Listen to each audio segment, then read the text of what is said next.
Good morning everyone. So dear viewers, आज का जो हमारा टॉपिक है this topic is idioms and phrases. मुहावरे और लकोक्तियां आपने हिंदी में पढ़े होंगे, उन्हीं को इंग्लिश में हम ईडियम्स एंड फ्रेजेस बोलते हैं।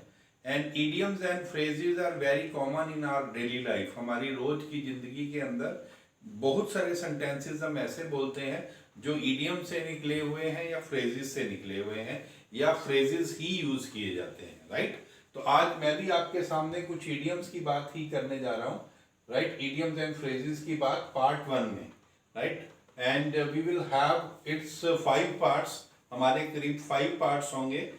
This is the part 1। तो फर्स्ट पार्ट के अंदर जो फर्स्ट ईडियम हमने लिया that is have a long face. Have a long face का मीन्स होता है उदास होना या मुंह लटकाना। उदास होना या मुंह लटकाना। जैसे हम आमतौर पर क्या कहते हैं किसी को, अरे भाई क्या हो गया, क्यों उदास बैठा है, या क्या हुआ, what happened, why are you having a long face. Why are you having a long face means आपने मुंह क्यों लटकाया हुआ है। कहते हैं ना भी मुंह क्यों लटकाया हुआ है, what happened, why are you having a long face today, right. इसी तरह से एक सेकंड लिया हमने मेक अ फस। मेक अ फस का मतलब होता है राई का पहाड़ बनाना, यानी कि एक छोटी सी बात को कहते हैं ना बाल की खाल निकालना, वो होता है छोटी सी बात को लेकर कोई बहुत बड़ा इशू बना देना, उसे हम बोल देते हैं मेक अ फस। क्या बोलते हैं, मेक अ फस, राई का पहाड़ बनाना, राइट। जैसे इसका एग्जांपल मैंने लिया, डोंट मेक अ फस, बात का बतंगड़ मत बनाओ, राई का पहाड़ मत बनाओ, try to resolve the issue. जो इशू है, जो डिफरेंसेस हैं, जो मामला है, आप उसको सॉल्व करने की कोशिश करो। डोंट मेक अ फस, बात का बतंगड़ मत बनाओ। And third one is bread and butter. Bread and butter का मतलब होता है कि जो हमारा रोजी रोटी होती है उसके लिए हम यूज करते हैं ब्रेड एंड बटर। क्या यूज करते हैं, ब्रेड एंड बटर। सो इसका एग्जांपल देखो, मैंने लिखा हुआ है, teaching is not only my hobby, right. Teaching मेरी हॉबी है, मेरा शौक है पढ़ाना, there is no doubt in it, but it's not only my hobby. यह सिर्फ मेरा शौक ही नहीं है, it's my bread and butter also, ये मेरा क्या है, रोजी रोटी भी है। यानी कि बाय प्रोफेशन अगर मैं टीच करता हूं, एक टीचर हूं, तो वट एवर आई डू, जो भी मैं करता हूं, what ever I teach, right, and I am paid, मुझे पैसे भी दिए जाते हैं उसके लिए से। सो इसी पैसे से मैं अपने परिवार को ब्रिंग अप भी करता हूं, अपने परिवार का पालन पोषण भी करता हूं, right. So it's not only profession for me, it's not only hobby for me, even it's a bread and butter also, right. Next है fourth one is cut your coat according to your cloth। पुराने बुजुर्ग जो है हमेशा एक बात बोलते हैं भी अपनी चादर देखकर पैर पसारो। अपनी चादर देखकर पैर पसारो, यानी कि आपकी जो इनकम है उसके अकॉर्डिंग आप स्पेंड करिए, ठीक है। आपकी स्पेंडिंग जो है वो आपकी इनकम के अकॉर्डिंग होनी चाहिए। अगर आप 100 रुपीज कमाते हैं तो आप 90 रुपीज स्पेंड कीजिए, जो हमारे पुराने बुजुर्ग कहते हैं, राइट। अगर वो कहते हैं कि आप 1000 रुपीज कमाते हैं तो आप 900 खर्च कीजिए और 100 रुपीज आप सेव कर लीजिए। लेकिन आज की जनरेशन क्या कहती है, आज की जनरेशन कहती है कि अगर आप 1000 रुपीज कमाते हैं तो आप क्या कीजिए, 20,000 रुपीज स्पेंड कीजिए, राइट। लेकिन वो 20,000 आप देंगे कैसे, आप जो है 20,000 का मोबाइल ले आइए, तो क्या होगा, आप 2,000 हर महीने आप उसको इंस्टॉलमेंट के तौर पर देते रहे, अपने शौक पूरे करो, पैसे तो धीरे धीरे आते रहेंगे, right. So this is the difference between the two generations. So next one is, so इसी से मैंने सेंटेंस बनाया, don't spend too much on your office, यानी कि अपने ऑफिस के ऊपर बहुत ज्यादा पैसे खर्च मत करो। You should cut your coat according to the cloth, यानी कि तुम्हें अपनी पॉकेट के हिसाब से खर्च करना चाहिए। तुम्हारे पास जितने पैसे हैं उसके अकॉर्डिंग ऑफिस पर अपना खर्च करना चाहिए। And next one is once in a blue moon. इसको मतलब होता है रेयरली, जब कोई भी काम हमारी जिंदगी में बहुत ही कम, कई सालों में, एक दो साल में भी नहीं, कई साल, बहुत ही कम यानी कि कई सालों में जब हमारी लाइफ में एक कोई काम एक बार होता है, वहां पर हम यूज करते हैं once in a blue moon.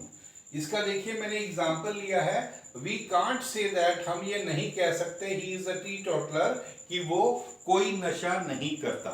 हम ऐसा नहीं कह सकते कि वो कोई नशा नहीं करता, but he takes liquor once in a blue moon. Takes liquor means वो शराब पीता है, once in a blue moon, कई सालों में एक बार, एक आध बार जो है वो शराब पी लेते हैं। और इसमें मैंने एक वर्ड लिया टी टोटलर। टी टोटलर उस पर्सन के लिए यूज किया जाता है जो कोई भी नशा नहीं करता, जो कोई भी नशा नहीं करता, उसको हम टी टोटलर बोलते हैं। And next one is do as Romans do.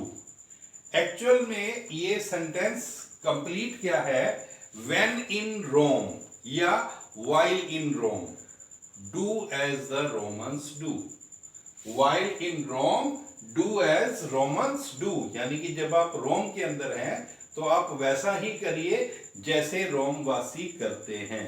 इसको हिंदी में बोलते हैं जैसा देश वैसा वेश, यानी कि आप जिस जगह पर रहते हैं वो वहां के लोगों के कल्चर के अकॉर्डिंग, कस्टम्स के अकॉर्डिंग आपको चलना ही पड़ेगा, राइट। इसका एग्जाम्पल देखिए, मैंने लिखा we have to follow the customs of the country. हमें उस कंट्री के कस्टम्स का पालन करना ही पड़ता है व्हेन वी विजिट अब्रॉड, जब हम किसी दूसरे देश में जाते हैं, राइट। हम किसी भी देश के अंदर जाते हैं, किसी दूसरे देश में जाते हैं, तो हमें वहां के कस्टम्स को फॉलो करना ही पड़ता है, क्योंकि ऐसी एक सेइंग है, एक कहावत है, while in Rome do as Romans do, यानी कि जैसा देश और वैसा वेश।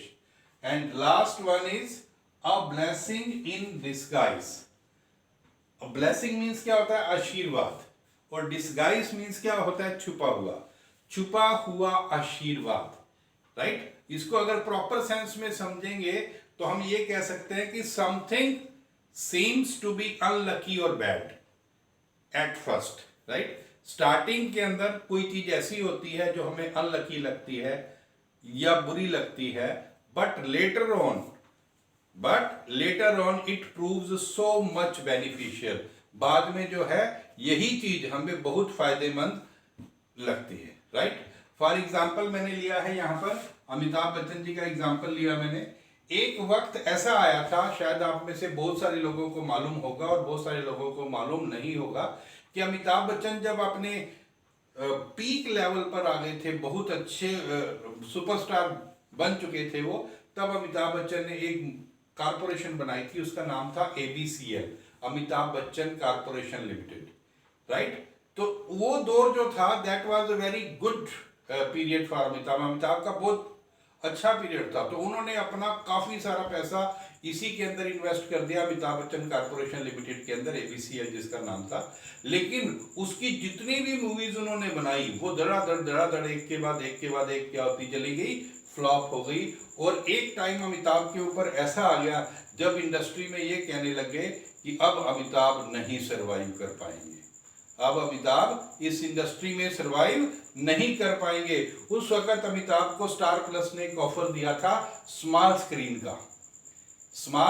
का। उससे पहले ये कहा जाता था कि Big B and small screen, Amitabh Bachchan Big B and small screen, छोटा पर्दा, टीवी, नहीं, इट्स नेक्स्ट टू इम्पॉसिबल, ये नहीं हो सकता, राइट। तो स्टार्टिंग के अंदर शायद अमिताभ ने जो फर्स्ट कौन बनेगा KBC जो स्टार्ट किया था उन्होंने स्टार प्लस के साथ, तो शायद पर एपिसोड उनको कुछ लैक्स में या कुछ 1-8 करोड़ के अंदर ही उनको पे किया गया था, राइट। लेकिन लेटर ऑन अमिताभ जो है उसी KBC की वजह से उनको समझ में आ गई दैट्स द पावर ऑफ, कि अगर मैं डेली KBC से काफी लाखों में या 1 करोड़ अर्निंग करता रहूं और साथ में क्या करें, अमिताभ ने क्या किया, बाद में स्मॉल स्क्रीन के ऊपर ही छा गई, राइट।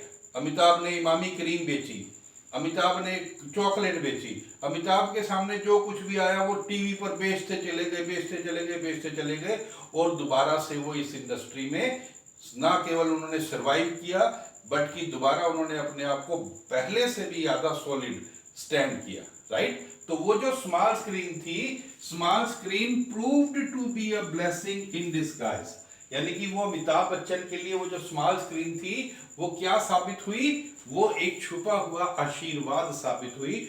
जिस स्मॉल स्क्रीन के बारे में ये कहा जाता था कि it's not for Big B, ये स्मॉल स्क्रीन बिग बी के लिए नहीं है, उसी स्मॉल स्क्रीन की वजह से अमिताभ जो है दोबारा टॉप पर पहुंचे, राइट। सो इस तरह से बाय एंड बाय इन 5 पार्ट्स के अंदर I will tell you at least 35 to 50 idioms and phrases, and I will explain them by and by. So keep watching. So once again, I would like to request you all that if you haven't subscribed my channel till now, please subscribe it. Please subscribe it, and if you find it useful, you should share it to your near and dear ones. So, thank you so much.